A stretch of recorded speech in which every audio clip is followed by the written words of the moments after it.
नमस्कार दोस्तों, स्वागत है आपका जीवंत अकेडमी यूट्यूब चैनल पर।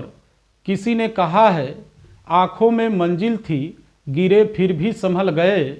आधियों में इतना दम था नहीं, चिराग हवाओं में भी जल गए।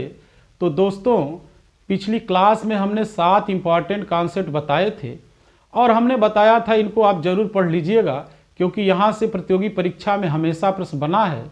सीजीएल के मेंस में क्वेश्चन पूछा गया और मुझे विश्वास है आप हल कर लिए होंगे। आज हम त्रिभुज के अंतः केंद्र और परिकेंद्र की स्थिति के विषय में आपको बताएंगे। आज की क्लास विशेष क्लास है, क्योंकि अंतः केंद्र और परिकेंद्र की स्थिति से प्रतियोगी परीक्षा में हमेशा प्रश्न बना है। तो आइए क्लास स्टार्ट करते हैं और सभी प्रकार के त्रिभुजों के अंतः केंद्र और परिकेंद्र की स्थितियों को हम समझते हैं। आपको याद रखना है, सभी प्रकार के त्रिभुजों का अंतः केंद्र उनके अंदर स्थित होता है।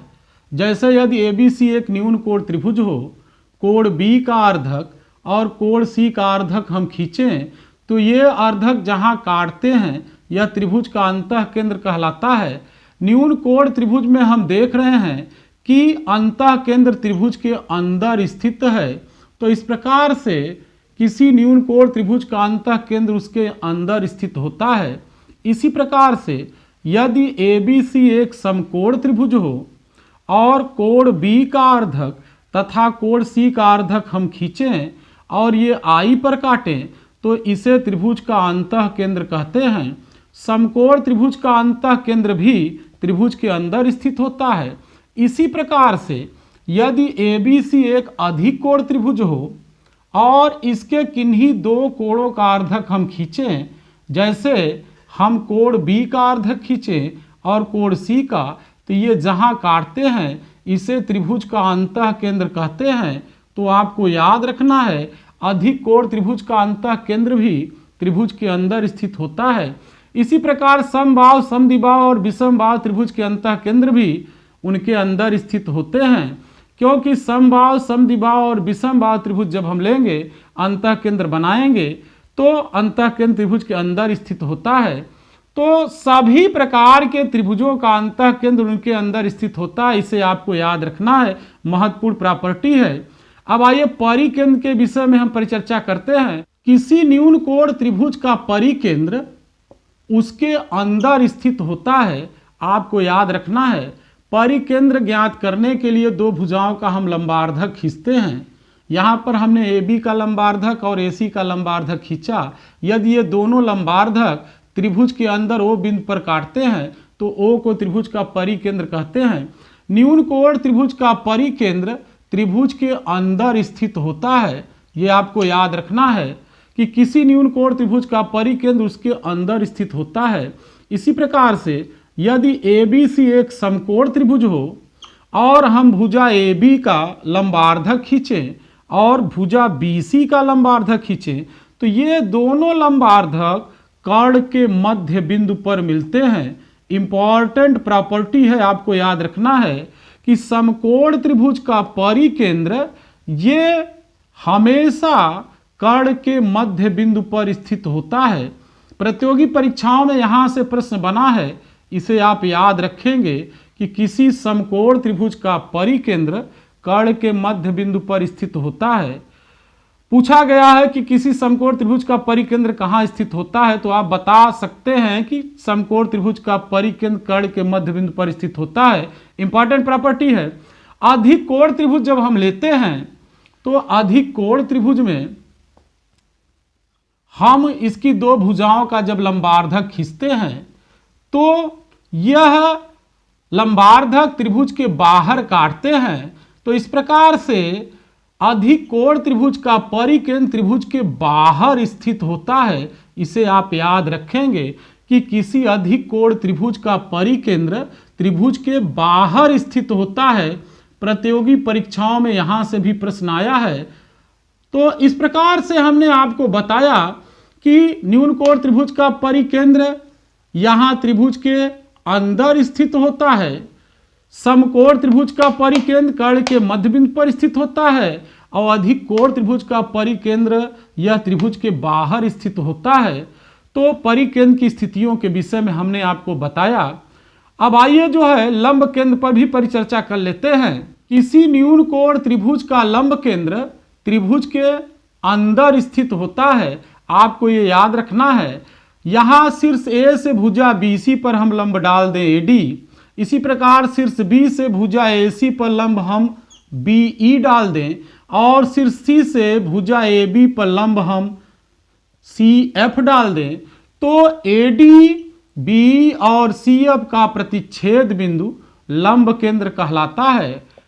तो यहाँ तीनों लंबों AD, BE और CF का प्रतिच्छेद बिंदु लंब केंद्र हुआ और न्यून कोण त्रिभुज का लंब केंद्र उसके अंदर स्थित होता है। यहाँ हम देख रहे हैं। तो इस प्रकार से आपको याद रखना है कि सभी प्रकार के केंद्र, चाहे हम अंतः केंद्र की बात करें, चाहे परिकेंद्र की बात करें, चाहे लंब केंद्र की बात करें, न्यून कोण त्रिभुज में हमेशा उसके अंदर स्थित होता है।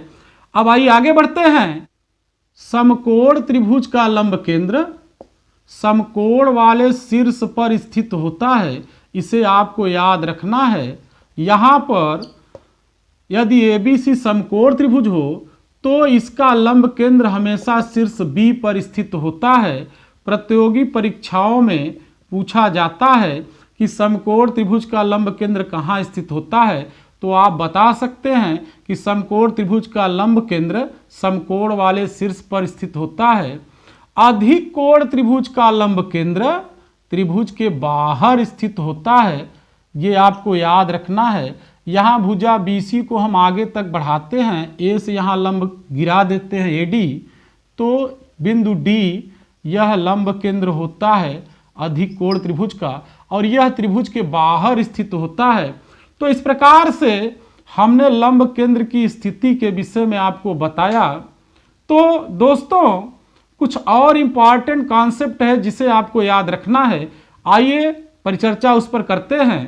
त्रिभुज ABC में यदि कोण BAC की समद्विभाजक रेखा AD हो तथा शीर्ष A से BC पर हम लंब AE खींचें, तो आपको याद रखना है कि समद्विभाजक रेखा AD और लंब AE के बीच जो ये कोण बनता है EAD, इस कोण का मान आधार कोणों के अंतर का आधा होता है, अर्थात थीटा बराबर हम लिखेंगे कोण B माइनस कोण C बटा 2।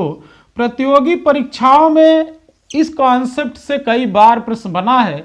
तो आपको याद रखना है कि यदि किसी त्रिभुज में हम उसके किसी कोण की समद्विभाजक रेखा खींचते हैं और फिर शीर्ष से सम्मुख भुजा पर लंब गिराते हैं, तो समद्विभाजक रेखा और लंब के बीच का जो कोण होता है वह आधार कोणों के अंतर का आधा होता है। तो प्रतियोगी परीक्षाओं में यहां से प्रश्न बना है, यहां डिफरेंस का चिन्ह हम रखेंगे।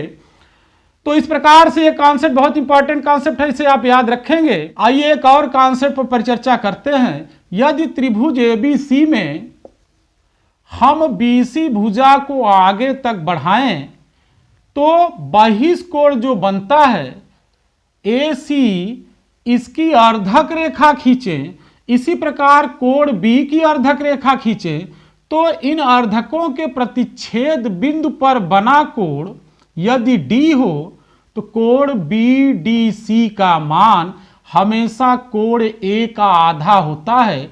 ये आपको याद रखना है। यहाँ पर यदि कोण A का मान 60 अंश होगा तो कोण BDC का मान 30 अंश होगा। कोण A का मान 50 अंश होगा तो कोण BDC का मान 25 अंश होगा। तो इस कॉन्सेप्ट से भी प्रतियोगी परीक्षाओं में कई बार प्रश्न बना, इसे आप याद रखेंगे। एक बार फिर समझते हैं।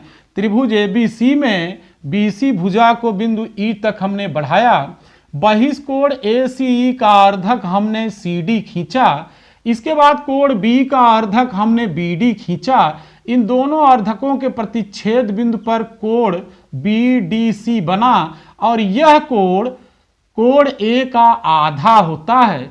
तो इस प्रकार से इस पर प्रतियोगी परीक्षा में प्रश्न बना है, इसे आप सॉल्व कर सकते हैं, समझ सकते हैं। अगली क्लास में इसके बाद डिस्कस करेंगे। धन्यवाद।